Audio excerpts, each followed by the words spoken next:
এই যে আপনি মানে প্রতিদিন করছেন রঙিন কমলার বনবাসে আমার নায়িকা বানাবেন, কন্দি ঘটনাটা কি?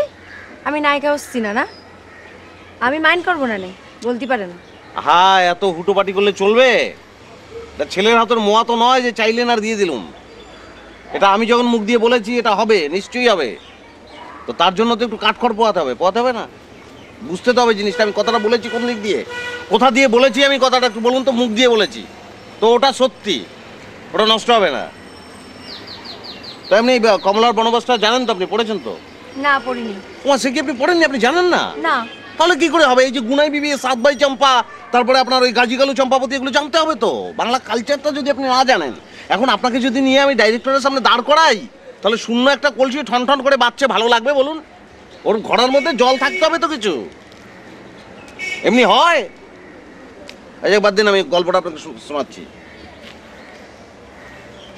আমির সওদাগর বাণিজ্য করে বেড়ায়, কমলা সুন্দরীকে বিয়ে করেছে, বিয়ে করেই আবার বাণিজ্যে চলে গেছে। কমলা সুন্দরী একা সতী সাবিত্রী পড়ে আছে। গভীর রাত্রে আমির সওদাগর আবার ফিরে এসছে 7 সমুদ্র 13 নদীর পাড়ি দিয়ে হংসের পিঠে চড়ে। বুঝুন, ঘরের মধ্যে ঢুকেছে। সতী সাবিত্রী অনাঘ্রাতা রমণী কমলা সুন্দরী শুয়ে আছে খাটের উপরে সোনার পালঙ্ক। আর কিন্তু কেউ জানে না, শুধু জানে কমলা সুন্দরী আর জানে আমির সওদাগর। তারপরে ওই হাজব্যান্ড অ্যান্ড ওয়াইফ যেটা হয় না, ওই যে শারীরিক একটা রিলেশন হয়ে গেল, সেটা চলে গেল আমির সওদাগর। কেউ কিন্তু জানে না। বুঝতে পেরেছেন তো বিষয়টা?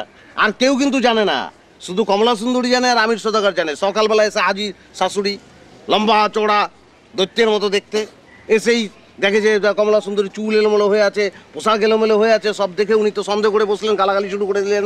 বলে হ্যাঁ ও কাংশ বিনিন্দিতা স্বামী অঙ্গ প্রদাহিনী কণ্ঠশালিনী মার্জার স্বভাব, এসব বলে গালাগালি করছেন। দিন যাচ্ছে, 1 দিন 2 দিন 3 দিন, তারপর যেটা হওয়ার সেটা হয়ে গেল। সন্তান তো এসে গেছে, কি করবে? কমলাকে জল্লাদের হাতে তুলে দিল শাশুড়ি।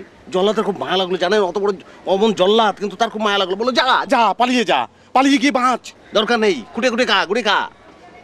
কমলা বনে ঘুরে বেড়াচ্ছে। কমলা তার মনের দুঃখের কথা বলছে। কমলা মানুষকে বোঝাতে পারছে না, কমলা নদীকে বোঝাচ্ছে। কমলার কান্না পৌঁছে যাচ্ছে আকাশে, কমলার কান্না পৌঁছে যাচ্ছে গাছে, গাছকে জড়িয়ে ধরে গান গাইছে। ভুইল না, ভুইল না রে বন্ধু, হা বন্ধু ভুইল না আমার। আমার দিকে খেয়াল করতে হবে, চোখের পাতাটা এমন করে কাঁপবে তো যখন বন্ধু বলে না। ভুইল না, হা ভুইল না রে বন্ধু, ভুইল না আমার। গাছের উপর মাথা রাখছে, মাথা কুটছে, এরকম করে মাথা কুটছে। এই গোটা জিনিসটা আপনার ভেতর তো আসতে হবে। এটা কি এমনি হবে? এই যে অভিনয়ের ব্যাপারটা, এই যে রিহার্সালটা তো প্রত্যেকদিন চেষ্টা করতে হবে। এমনি তো হবে না। সাবানা কবডিতে এমনি হয়ে যায়নি তো, অনেক কাঠখড় পোড়াতে হয়েছে, শিখতে হয়েছে। বুঝেছেন ব্যাপারটা? বুঝতে পেরেছি তো আপনাকে। হ্যাঁ ঠিক আছে। হ্যাঁ, সেটার জন্য সময়